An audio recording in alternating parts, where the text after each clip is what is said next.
Morning all of you. आज हम कार्यालय पत्र की रूपरेखा, पत्र रचनात्मक लेखन का जो एक महत्वपूर्ण अंग है, कार्यालय पत्र हिंदी में किस प्रकार लिखा जाता है। कार्यालय पत्र, कार्यालय यानी ऑफिस में या किसी सरकारी तौर पर, गैर सरकारी तौर पर, या यूँ कहें संपादक के नाम, किसी पुलिस अधिकारी के नाम जो पत्र लिखे जाते हैं वो किस प्रकार लिखे जाते हैं, उसकी रूपरेखा क्या होती है, उसका प्रारूप क्या होता है, उसे आज हम समझेंगे और उसी पर चर्चा करेंगे।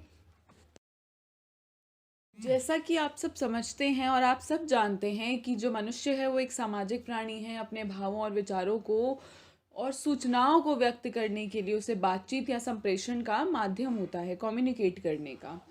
तो इस कार्य में जो सर्वाधिक उत्तम साधन था, पहले जब माना जाता था, तो आजकल तो इलेक्ट्रॉनिक चीज़ें बहुत सी आ गई हैं जिसके माध्यम से हम अपने विचारों को व्यक्त कर पाते हैं, लेकिन अभी भी ऐसे बहुत से स्थान हैं जो सरकारी या गैर सरकारी संस्थाएं हैं, वहाँ पर अभी भी पत्र का संचालन चलता है। वहाँ भी अभी भी जो पत्र है उसके माध्यम से बातचीत या जो इन्फॉर्मेशन है, जो जानकारी हम देना चाहते हैं, या शिकायती पत्र, वो उस तरह के पत्र अभी भी हम लिखते हैं।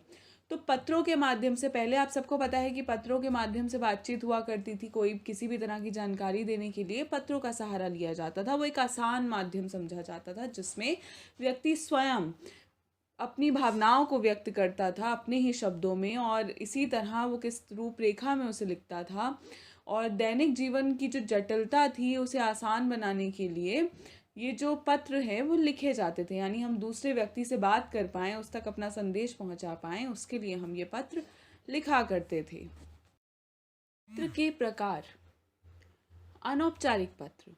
अनौपचारिक पत्र अधिकतर आपने देखा है किसमें लिखे जाते हैं, जो नज़दीकी रिश्तेदार होते हैं या पारिवारिक जो घनिष्ठ संबंध होते हैं, जिनके बीच में आपसी भाईचारा ज़्यादा होता है, मित्रता होती है, या निजी या घरेलू से संबंधित जो विषय वस्तु होती है उसके आधार पर व्यक्तिगत पत्र होते हैं, पर्सनल पत्र, लेटर्स होते हैं, उन्हें हम अनौपचारिक पत्र कहते हैं, जिसकी भाषा जो है वो इस तरह औपचारिक पत्रों से बिल्कुल अलग होती है। उसमें हम अपनत्व का भाव, आत्मीयता का भाव उन पत्रों में दिखाई पड़ता है। किन पत्रों में? अनौपचारिक पत्रों में। तो इसी के साथ अगर दूसरा रूप देखें पत्र का, वो है औपचारिक पत्र। औपचारिक पत्र जो है मुख्य तौर पर जो होते हैं वो सरकारी संदर्भों से जुड़े हुए होते हैं, या यूँ कहें कि व्यावसायिक तौर पर कामकाज के लिए, या कह सकते हैं किसी अपरिचित को लिखते हुए। ये जितने भी सरकारी और गैर सरकारी पत्र हैं, इन सबको हम औपचारिक पत्र की कैटेगरी में रखते हैं, वर्गीकृत करते हैं। और इसके साथ ही ये जो औपचारिक पत्र होता है उसकी भाषा शैली जो होती है वो बहुत अलग होती है अनौपचारिक से। उसमें आत्मीयता नहीं होती है, उसी तरह के भाव को व्यक्त किया जाता है जिसे हम जो बात कहना चाहते हैं उन्हें कम शब्दों में कहा जाता है। उसमें अपनत्व का, प्रिय, मित्र, इस तरह की बातों, इस तरह के शब्दों का प्रयोग हम औपचारिक पत्रों में नहीं करते हैं। महोदय इस तरह के, या महोदया, इस तरह के शब्द जो हैं हम इसमें प्रयोग में लाते हैं। औपचारिक पत्रों के दो प्रकार होते हैं।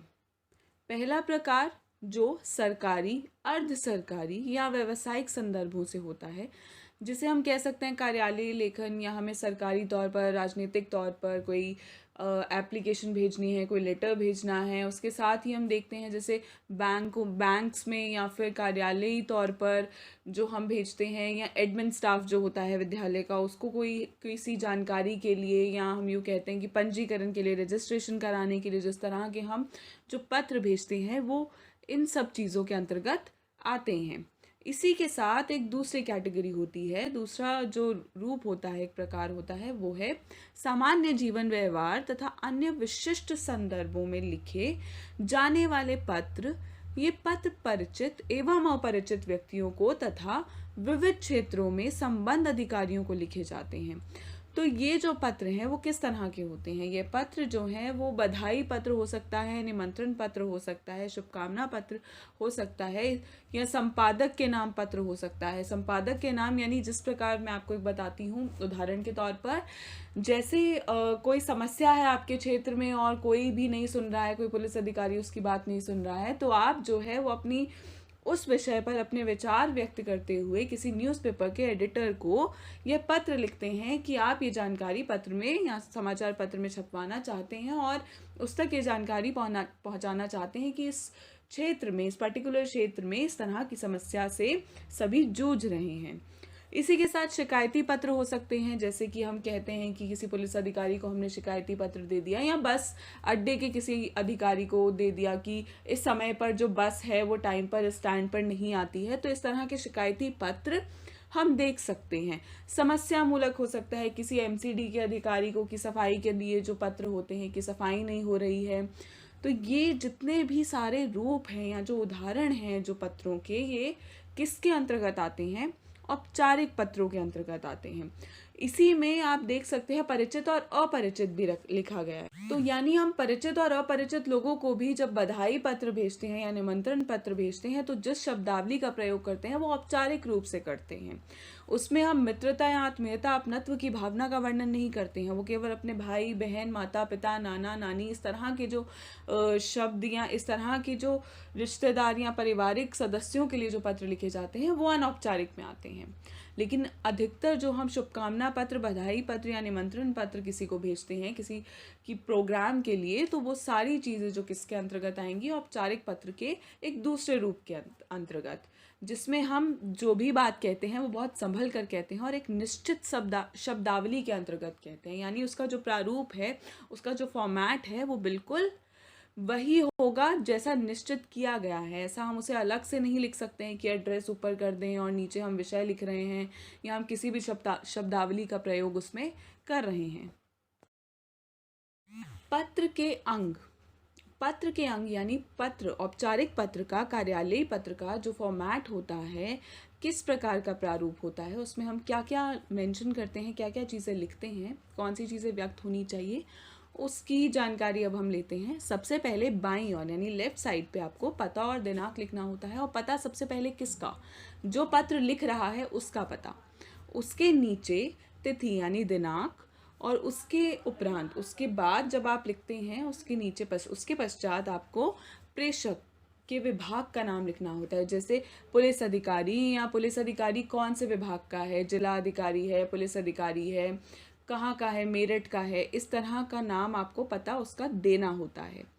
इसके बाद आपको प्राप्तकर्ता का नाम लिखना होता है। कौन प्राप्त करेगा? वो पुलिस आयुक्त प्राप्त करेगा। ठीक है, इस तरह आपने लिखा।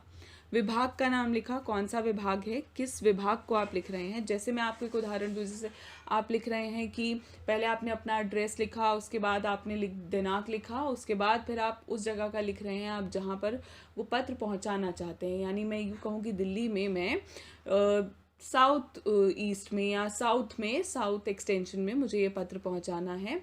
और उसके बाद नीचे किसको पहुंचाना है? नवभारत टाइम्स के संपादक को पहुंचाना है। तो नवभारत टाइम्स विभाग और उसके संपादक को यानी एडिटर को मुझे ये पत्र देना है। उसके नीचे हम विषय लिखते हैं कि किस विषय पर हमें बात करनी है, और उसके बाद हम महोदय आदि इस तरह के संबोधन का प्रयोग करते हैं। तो ये बात आपको जब आप एग्ज़ाम में लिखेंगे तो आपको ये बात ध्यान में रखनी है कि आप अपना पता नहीं लिखेंगे, आप केवल उस पते को लिखेंगे जो आपको क्वेश्चन में मेंशन है। यानी आपको अगर दिया है कि नवभारत टाइम के संपादक को लिखना है तो आप उसका पता, वो चीज़ें उसमें ऐड करेंगे, लेकिन आप अपना पता नहीं लिखेंगे। उसकी जगह आप क्या लिखेंगे? परीक्षा भवन। आप अपने पते की जगह परीक्षा भवन लिखेंगे। ये सरकारी तौर पर अगर आप किसी सरकारी कार्यालय में ये पत्र दे रहे हैं तो आप अपना पता लिख सकते हैं, लेकिन परीक्षा के तौर पर जो प्रारूप में आपको लिखना है, सबसे पहले आपको परीक्षा भवन लिखना है अपने एड्रेस की जगह। उसके बाद आप वही लिखेंगे नवभारत टाइम्स कहाँ का, दिल्ली का, और उसके बाद जो संपादक है उसको, संपादक, विषय, उसके बाद दिनांक हो गया, और फिर कैसे महोदय आदि, इस प्रकार आपको यह लिखना होगा।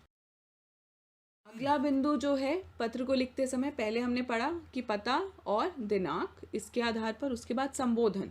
संबोधन यानी जैसे मैंने आपको बताया आदरणीय या मान्यवर या महोदय, महोदया, श्रीमान, श्रीमती, इस तरह के शब्दों का हमें प्रयोग करना है। कौन से पत्रों में? औपचारिक और कार्यालयी पत्रों में, यानी जो कार्यालयों में, ऑफिस में दिए जाते हैं उस तरह के पत्रों में। तो आप इन शब्दावली का प्रयोग करेंगे। आप इस तरह के प्रिय या यूँ कहें कि मित्र, घनिष्ठ मित्र, इस तरह की शब्दावली का प्रयोग आपको नहीं करना है। प्रिय का संबोधन आपको नहीं करना है। ये केवल अनौपचारिक पत्रों के लिए होता है। औपचारिक पत्रों की स्थिति में हम प्रियवर, मान्यवर, महोदय, महोदया, श्रीमान, आदरणीय, इस तरह की शब्दावली का प्रयोग करते हैं। पत्र की सामग्री आप लिखते हैं, जो मुख्य बातें आपको, जहाँ आप बात लिख रहे होते हैं, वो किस प्रकार शुरू करते हैं कि सामान्य निवेदन है, इस तरह पहले आप शुरू किया करते थे। तो अब आप ये लिख सकते हैं कि मैं इस क्षेत्र का निवासी हूँ, इस तरह की समस्या का जो रूप है वो मैं आपके समक्ष प्रस्तुत करना चाहता हूँ, या आपके पत्र या समाचार पत्र के माध्यम से मैं आपके सामने व्यक्त करना चाहता हूँ। इस तरह की समस्या की इस तरह की लाइन के साथ, इस तरह की पंक्तियों के साथ आप इसे शुरू कर सकते हैं। तो कलेवर जो है, जो बीच की सामग्री है, वो किस प्रकार की होनी चाहिए? उसकी भाषा सरल होनी चाहिए, छोटे छोटे वाक्य होने चाहिए। इसके साथ ही जो बात आपने लिखी है उसका अर्थ पूरी तरह स्पष्ट होना चाहिए। जो आप कहना चाहते हैं वो समझ में आना चाहिए कि इस विषय पर ही आप बातचीत कर रहे हैं। और जब बात करें तो वो इतना ज़्यादा विस्तार में नहीं होना चाहिए, विस्तृत नहीं होना चाहिए, यानी इतना बढ़ा चढ़ाकर नहीं कहना है कि वो पढ़ने वाला उसे पढ़ने से पहले ही ऊब जाए। क्योंकि सरकारी जो कार्यालय में हम पत्र लिखते हैं, उसका जो कलेवर है, जो उसकी सामग्री होती है, वो बहुत कम शब्दों में बहुत सी बातें कहने का हमें गुण सिखाना है। यानी हमें बहुत कम शब्दों में कहनी है, छोटे छोटे वाक्यों में अपनी बात कहनी है और अपनी बात स्पष्ट रूप से कहनी है ताकि वो समझ में आए। इसके साथ ही सरकारी पत्र में यदि काटकर कुछ लिखा जाता है तो उसे छोटे हस्ताक्षर कर देने चाहिए। अगर हम कुछ काट रहे हैं तो उसमें हमें अपने हस्ताक्षर कर देने चाहिए कि हम ये चीज़ ठीक कर रहे हैं। और अगर पहले तो ये ध्यान में रखना चाहिए कि हमें कुछ नहीं काटना है सरकारी पत्र में लिखते समय, यानी हम जब भी लिख रहे हैं तो उसे सुंदर, स्पष्ट, साफ जो लेखनी में उसे लिखें। या गागर में सागर भरने वाली बात, यानी छोटी सी मटकी में बहुत सारी बातें, यानी कम शब्दों में बहुत सी बातें कहने की जो कला है उसको अपनाना चाहिए। किसे लिखते समय? औपचारिक पत्र को लिखते समय। पहले ही पत्र का उसकी समाप्ति या समापन भाग कैसा होगा या किस प्रकार लिखा जाता है, क्या लिखते हैं उसमें हम। तो अनौपचारिक में तो आपने देखा है कि तुम्हारा प्रिय मित्र, या उसके साथ ही आपका पुत्र, स्नेही, शुभचिंतक, इस तरह की शब्दावली का प्रयोग हम करते हैं अनौपचारिक में। लेकिन औपचारिक में हम इस तरह की बात नहीं लिखते हैं। औपचारिक पत्र में हम भवदीय का इस्तेमाल करते हैं, योर सिंसियरली, इस तरह सिर्फ केवल या तो आपका शुभेच्छु या फिर भवदीय का इस्तेमाल आप करेंगे अंत में लिखते हुए। जब आप समापन करेंगे धन्यवाद के बाद, तो धन्यवाद के पश्चात आपको क्या लिखना है? भवदीय। वो भी लेफ्ट हैंड साइड पर ही, दूसरी तरफ नहीं लिखेंगे, सीधे हाथ पर नहीं लिखेंगे, आपको उसको बाईं ओर ही लिखना है। इसके साथ ही अपना हस्ताक्षर होता है, जिसकी जगह आप नाम लिखते हैं। और नाम की जगह आपको पता है कि अगर आप परीक्षा में लिख रहे हैं, विशेष तौर पर अगर आप परीक्षा में पत्र लिख रहे हैं, तो आपको अपना नाम उसमें नहीं बताना है, उसको डिस्क्लोज नहीं करना है। उसकी जगह आपको क्या लिखना है? क ख ग लिख सकते हैं। इस तरह का जो चीज़ें हैं वो आप मेंशन कर सकते हैं उस स्थान पर। तो यहाँ लिखा भी है, आप ध्यान से पढ़िए। विशेष परीक्षा में प्रेषक के नाम के स्थान पर आपको क ख ग लिखना है और पते के स्थान पर आपको परीक्षा भवन लिखना है। यानी परीक्षा जब आप, क्योंकि परीक्षा पुस्तिका में जो आप लिखते हैं वो चीज़ें गोपनीय होनी चाहिए, वो नहीं पता चलना चाहिए, आपकी आइडेंटिटी डिस्क्लोज नहीं होनी चाहिए। तो इसीलिए जहाँ आप अपना एड्रेस लिखेंगे वहाँ आप परीक्षा भवन लिखेंगे। और इसके साथ ही जब अंत में आप अपना नाम मेंशन जहाँ करते हैं वहाँ उसकी जगह आप क ख ग लिखेंगे।